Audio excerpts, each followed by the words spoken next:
వైఖరిని సహించడమా లేదా అనేటువంటిది కాంగ్రెస్ తేల్చుకోవాల్సినటువంటి అంతర్గత అంశం. దాంతో నిజానికి తెలంగాణ ప్రజలకు కానీ లేకపోతే ఇతరత్ర కానీ అవే సంబంధం లేదు. అయినా కానీ ప్రజా జీవితంలో ఉన్నారు, అధికారంలో.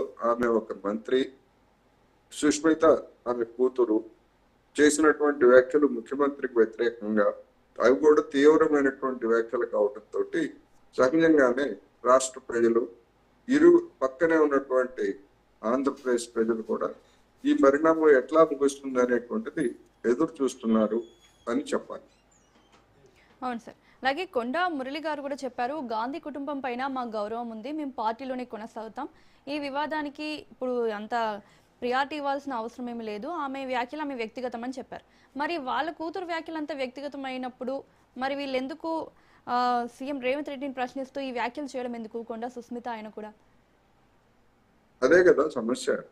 వాళ్ళకేమో కొండా సురేఖ గారికి మీ కూతురు చేసినటువంటి వ్యాఖ్యల మీద మీ అభిప్రాయం ఏమిటి, మీరు సంజయ్ శివండి అని నోటీస్ ఇచ్చారు కనుక ఆమె ఆ విధంగా స్పందిస్తుంది. అయితే ఇక్కడ సమస్య ఏంటంటే కొండా సుష్మిత ఆమెతో మాకేం సంబంధం లేదు, ఆ మాటలతో మాకేం సంబంధం లేదు అన్నటువంటి వాళ్ళు మరి ఆ సుష్మిత గారు చేసినటువంటి వ్యాఖ్యల్ని వాళ్ళు సమర్థిస్తున్నారా లేదా అనేటువంటి విషయం చెప్పట్లేదు. మా అమ్మాయి చేసింది మాతో సంబంధం, ఆ వ్యాఖ్యలతో సంబంధం లేదంటున్నారు కానీ వాటి మంచి చెట్ల గురించి చెప్పడం లేదు. వాటి మంచి చెట్ల గురించి కూడా వాళ్ళు చెప్పుకుంటే ఇంత వివాదం ఈ విధమైనటువంటి టర్న్ తీసుకుని ఉండేది కాదు. లేదా ఖండించినా లేకపోతే తప్పు అని చెప్పినా మరొక పద్ధతిలో చెప్పినా కానీ ఉండేది. కానీ వాళ్ళు మౌనంగా ఉన్నారు. దాని గురించి అడిగినప్పుడు మాకేం సంబంధం అని చెప్పేసి మాట్లాడు. మరి మాకేం సంబంధం అన్నప్పుడు గతంలో కొండా సురేఖ ఇంట్లో పోలీసులు అడ్డుకున్నప్పుడు మరి ఏ సంబంధంతో వాళ్ళు వెళ్ళి క్షమాపణ చెప్పారు? ఇప్పటికీ కూడా ఆమె వాళ్ళ ఇంట్లోనే ఉంటున్నారు అని కదా మీడియాలో వస్తున్నటువంటి వార్తలు. అందుకని తల్లి కూతురికి ఉన్నటువంటి సంబంధం మాకేం సంబంధం అని అంటే అదే నడిచేటువంటిది కాదు, జనం కూడా నమ్మేటువంటి వ్యవహారం అయితే కాదు. సో ఇప్పుడు జరుగుతున్న వ్యవహారం అంతా చూస్తుంటే కొండా కుటుంబం ఏమైనా కన్ఫ్యూజన్ లో ఉందా అనిపిస్తుంది. అంటే కూతురేమో వ్యతిరేకిస్తూ వ్యాఖ్యలు చేస్తుంది, తల్లిదండ్రులు వచ్చేమో ఈ విధంగా రాజీ కుదుర్చుకుంటా ఉంటారు, లేదంటే మాకు ఎట్లాంటి ప్రాబ్లం లేదు అని చెప్తారు, పార్టీలోనే ఉన్నామనేసి అంటారు. సో వీళ్ళు ఏమైనా కన్ఫ్యూజన్ లో ఉన్నారా, పార్టీలో ఉందామా వద్దా అనే దాంట్లో? నాకు అర్థమైన మేరకు వాళ్ళేమీ కన్ఫ్యూజన్ లో లేరు. ఎందుకంటే వాళ్ళు ఏ పార్టీలో ఉన్నా ఒకటే చెప్తున్నారు. ఏ పార్టీలో ఉన్నా కానీ ఆ పరకాల లేకపోతే ఆ పరిసర ప్రాంతాలు, ఇప్పుడు కొండా సురేఖ గారు ప్రాతినిధ్యం వహిస్తున్నటువంటి ప్రాంతం, అవన్నీ కూడా తమ యొక్క సామంత రాజ్యాలు గాను, దానికి తాము పాలెగాళ్ళు గాను, అక్కడ ఏం జరిగినా మేమే చేయాలి, మాదే సామ్రాజ్యం అన్నట్టుగా వాళ్ళు వ్యవహరిస్తున్నారు. అందుకనే కదా ఏ పార్టీలోనూ వాళ్ళు ఇవ్వలేనటువంటి పరిస్థితి వచ్చింది. అందుకని ఆ విధమైనటువంటి వైఖరి ఉన్నంత కాలం ఏ పార్టీలోనూ ఇవ్వలేరు. కాంగ్రెస్ లో కూడా అదే పరిస్థితి. అక్కడే కదా వచ్చింది.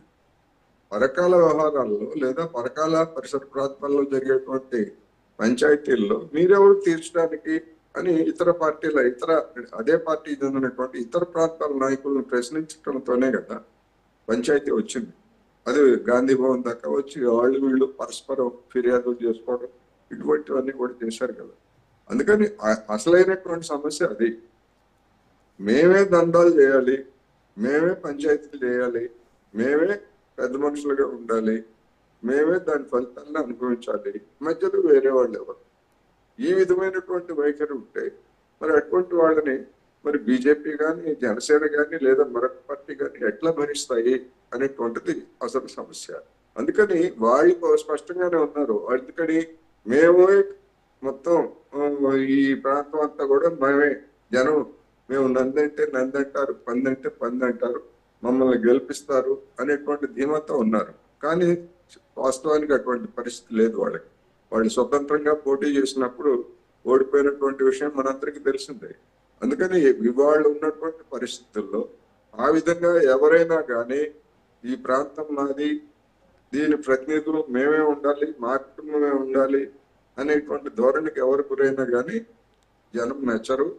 జనం వాళ్ళ వెనకాల రారు అనేటువంటిది స్పష్టం. సో ఇటు కొండా సురేఖ అలాగే చిన్నారెడ్డి పైన చర్యలు తప్పవని పీసీసీ అయితే స్పష్టంగా చెప్పింది సార్. సో దీన్ని ఎలా చూడాలి? అనివార్యం. ఎందుకంటే ఇప్పుడు కొండా సురేఖ కూతురు చేసినటువంటి వ్యాఖ్యలు తీవ్రమైనవి. ముఖ్యమంత్రి మీదనే నేరుగా ఆమె అవినీతి ఆరోపణలు చేశారు.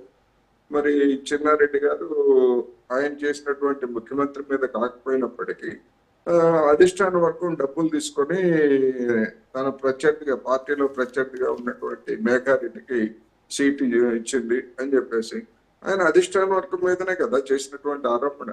అది పిసిసి మీద చేసినా లేదా అధిష్టాన వర్గం మీద చేసినా, ఎందుకంటే అంతిమంగా ఖరారు చేసినది అధిష్టాన వర్గం. మరి డబ్బులు తీసుకొని ఆయన డబ్బులు ఇచ్చి సీటు కొనుక్కున్నారని చెప్పిన తర్వాత ఇక్కడో అక్కడో ఎక్కడో ఆయన డబ్బులు ఎవరో ఇచ్చి ఉండాలి కదా. మరి ఒకవేళ చర్య తీసుకోకపోతే అంగీకరించినట్లు అవుతుందా అనేటువంటి ప్రశ్న. అయితే చిన్నారెడ్డి గారికి సోనియా గాంధీ ఆశీస్సులు ఉన్నాయనేటువంటి ఒక ప్రచారం దొరుకుతా ఉంది. మరి సోనియా గాంధీ ఆశీస్సులు ఉన్నా లేకపోతే ఇంకొకళ్ళు ఆశీస్సులు ఉన్నా కానీ